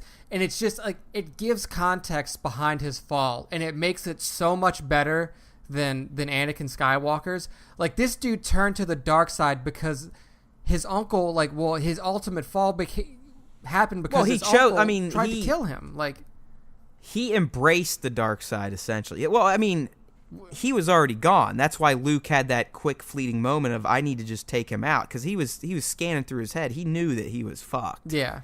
I mean, he knew Ben was He knew Ben was lost, but he thought instead of trying to help him, he could just fucking end it that way. And clearly, that was not the move. That was the straw Ben needed to be like, yes, what Snoke's been telling me is right. Fuck this guy. I'm fully embracing the dark side. Where Vader was tricked into it, and he truly did fall to the dark side. Kylo welcomed it, and embraced it, and seeing Luke, because Luke was like, no, that's not. And that was it. Ben he was like, fuck you, I'm going full on with what's already stewing in my head. Yeah, I mean, once you have those emotions and those feelings embracing you, and then you see your uncle and your Jedi Master standing above you, it probably lightsaber confirmed everything Snoke had been feeding you. Oh, yeah. I mean, it was you're stronger than your uncle, blah, blah, blah. He'll never let you reach your full potential because he won't embrace the dark side. I mean, just that moment alone was such a powerful showing of why Kylo is the way he is. I mean, it was almost more powerful than anything that you saw in the prequels from Anakin's side. No, I agree. I mean, it was beautiful. It really was. I mean, to me, that was a perfect explanation for why he is the way he is. And he was already flawed before he got to Luke. I mean, he was so fucked up that Leia essentially said, please, you're the last ditch, bro. Yeah. Yeah, I mean, his character is just fantastic. And what he does in this movie, I mean, it shows you. I mean, he loves being bad. Yeah, and I really more than Vader. Like, he is a different character than Vader. I mean, he had his out. Mm-hmm. Oh, yeah, it was on a silver platter for him to just walk away and, either be redeemed or do whatever else he wanted. I mean, like, he could have gone off into the galaxy and done anything. It would have been like if after Vader tossed Palpatine down the hole, and let's say he didn't get electrocuted, he's like, all right, man, let's do this, son. Yeah. I mean, that would... let's take over. I just love the way his character played out in here, because it could have been weak, and it could have been, meek and bowing to Snoke. And now he is like a whole new character now, because now he doesn't have Snoke to demean him and beat him down, and he is the fucking First Order. I mean, just the way he treats Hux already. I mean, yeah.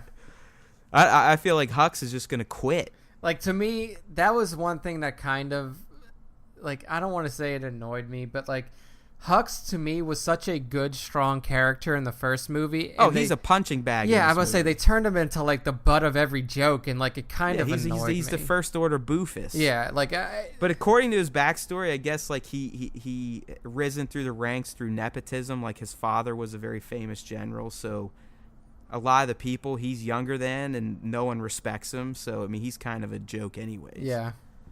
Yeah, and I guess like you can see that in the way it's just like he was portrayed two different ways in the two movies. Like he seemed way different in episode 7 and 8 and 8, but it was like right off the fucking bat in 8, like you knew he was just gonna be the punching bag. Like even the way that the commander on the Dreadnought was talking to him, like that fighter's too small and in too close a range. We can't just blow it up. Like.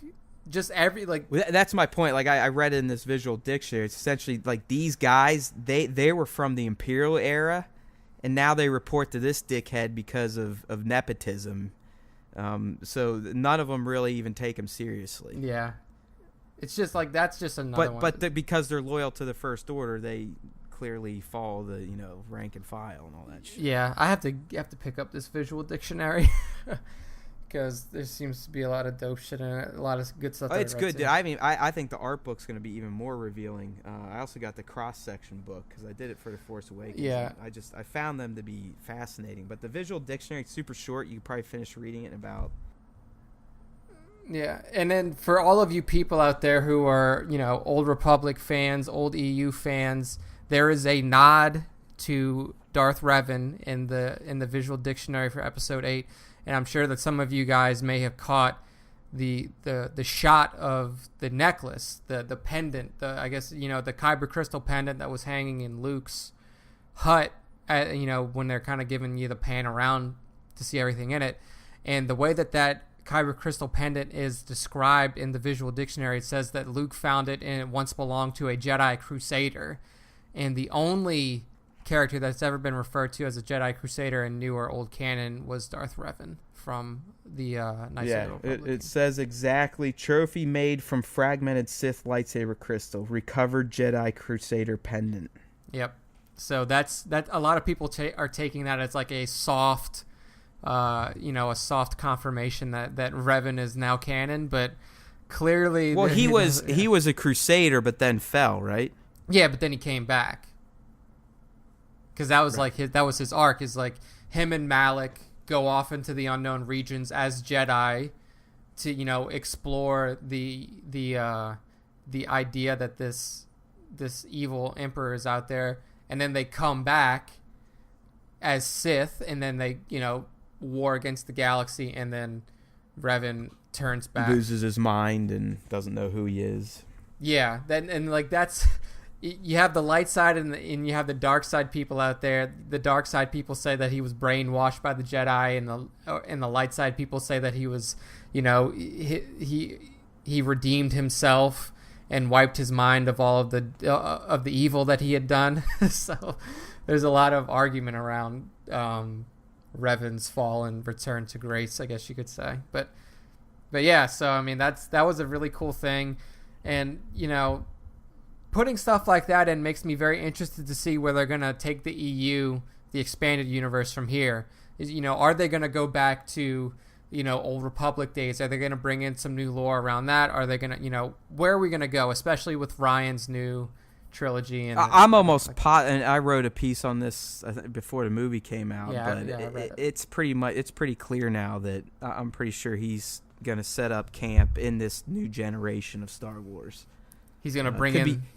It could be multiple years after the end of Episode 9, like 50 years after that, but it'll be focusing on like those little kids that we saw at the end of Last Jedi. He's going to bring in that kid, Broom Kid. Yeah.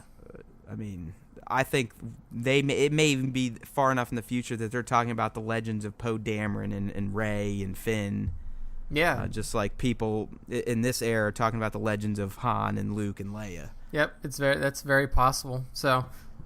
there's a lot of good places. Mainly because he has created this. I mean, he pretty much punted the Skywalkers out, and so it's been created here. I mean, the only Skywalker we have left is, well, technically Leia, but we know that doesn't count. Is Ben? Yep, and to me, like I guess that's kind of like one of the disappointing points going into episode 9 is like logically there's no reason to believe that there is a redemption in his future. Like, what is he going to redeem for? Like, he's just going to all of a sudden decide that like, oh, person that is nobody that I don't know, and you know all this. Like, you're right. I mean, only should thing come back. like I said, only thing I could think that may give you sort of what you were hoping to get was if him and Ray curiously fall for each other. Yeah, that's the only thing I could think of, which is and like he like almost develops a love for her, even though he's so conflicted that he knows that she's pure good. Yeah, well, I mean, that's one thing that we had talked about pre-release of the film is that Kylo is attracted to this girl because he feels like he's finally found an equal within the galaxy, and like he still views her as that. They are. Now. I mean, we were pretty much told that they are. They're, you know, you had the dark side asshole on Ahch-To, and then the Jedi Temple. I mean, super light, super dark, and now you have Kylo and Rey. I mean, they're the foils. Yeah. So, I mean, I guess that's the only thing that could bring them back is, like, forcing this love story thread. Which, I mean, I guess wouldn't be I think forced. it's that, or they somehow just say, oh, yeah, by the way, you guys really are brother and sister. Or something. I mean, I don't know. Maybe now that he's the big man, the head honcho in charge, he feels like what's left for me to do now? Like what is my purpose?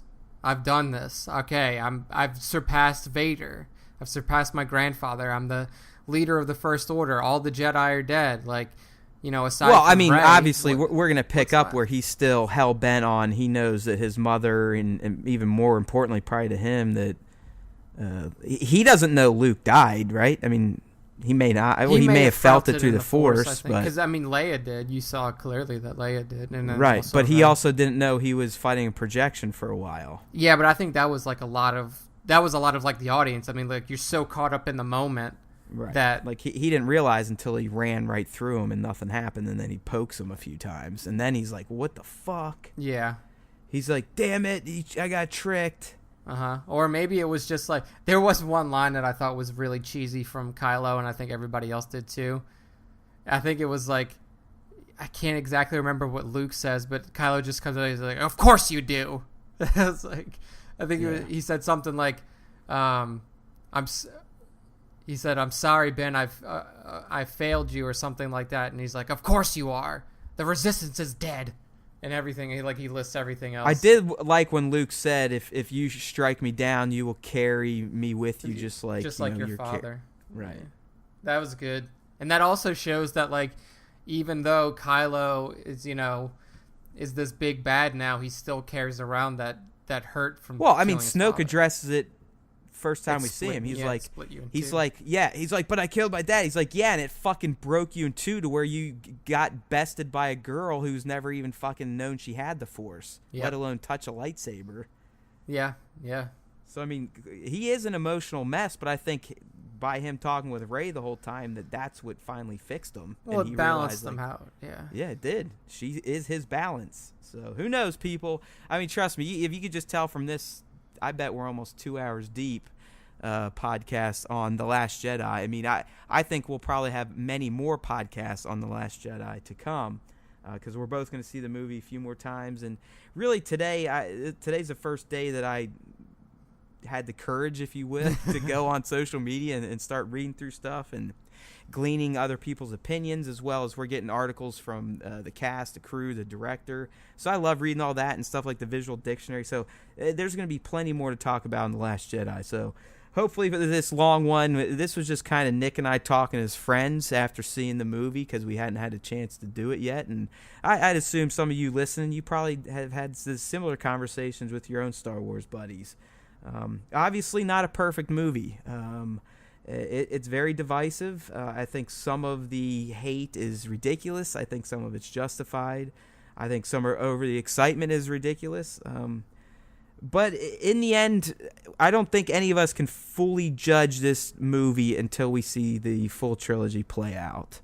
If we don't get certain things paid off in Episode 9, then I'll be with some of you guys. I'm still not going to say that it ruined my childhood and it's worse than the prequels. I mean, to me, that is blasphemy, and you're just going for over-the-top reactions. I mean, that's just ridiculous. Get over that. But I think 9 could bring a lot of people like Nick back around in full, and then they may even go back in the end and be like, you know what, Episode 8 is my favorite movie. Yeah. I think that could happen. I hope it happens for those people. But in the end, you know what? I enjoyed it, and that's all that really mattered to me. And it was great to talk about it. I love geeking out on this type of shit. I mean, that's why Nick and I do what we do. And as you just listened, hopefully, we had a civil conversation on it, and we clearly disagreed on a lot of major moments. But hearing Nick out, and I do see why he felt the way he did, and I think some of the things I said made sense to Nick, and that's the beauty of this universe and why we love it, right? I mean, in the end, people, it's not real life. It is an escape. Let's just enjoy that escape. We've got enough bullshit to deal with in real life. Yeah. So don't let movies like this ruin your day. And don't try to ruin other people's day because they liked it or didn't like it and you felt the opposite. Good way to put it, man. It's a good universe that we all live in the Star Wars universe. Yeah. Let's just be happy. We're getting Star Wars movies, people. I mean, things could be a lot worse. I mean, it could literally be still in George Lucas's possession, and he just keeps it buried under, his Yoda statue. Yeah, I mean, Poe would probably be another Gungan, and then who knows what else would be up with this fucking trilogy. There's a very true reality where there is no new Star Wars. Even today, we're still not talking. We're still lamenting over the failures of the prequels. So. Oh yeah, I mean, then the only thing that we would ever get is the cartoon series. So be happy. I'm all for it. Hug a Star Wars fan that you know. Go out, have a civil conversation with them about this movie, and put your differences aside. Trust me, there's no way it can ruin a childhood. You know what shit that ruins a childhood? When your parents die, or if you get cancer. That's called ruining childhood, not because you don't like how a movie played out. Yeah. I mean, come on. No over dramatics here, people. Come on. All right, my friends. Hopefully you enjoyed this extended episode of Star Wars Time where Nick and I talked in-depthly about Star Wars The Last Jedi and how we felt it. We started with the bad, and we really ran with the bad, but that's okay. It was kind of a purge, I think, for both of us. I needed it. Nick needed it. And I need to go see it again. I'll be doing that in 2 days here. So the rest of you, if you've only seen it once, I do think you owe it to yourself and the Force to see it again. I really do. Even if you felt like you hated it, it is a movie that is very long, and there's so much going on. And if you are a Star Wars fan, your first screening, trust me, your brain was all over the place. I mean, I know mine was. I mean, it is a near religious experience for people like Nick and I to see a brand new Skywalker movie. I mean, Rogue One was great, but it is nothing when a new Skywalker saga film comes out. So none of us were thinking straight the first time we saw this movie. So if you didn't like it, please go see it one more time. I know it's expensive. Just do it. Give it one more shot. You may find that what you thought was trash really didn't matter in the end, or you may confirm your hatred for it. So with that, my friend Nick, may the Force be with you, and may the Force be with the rest of you. Always.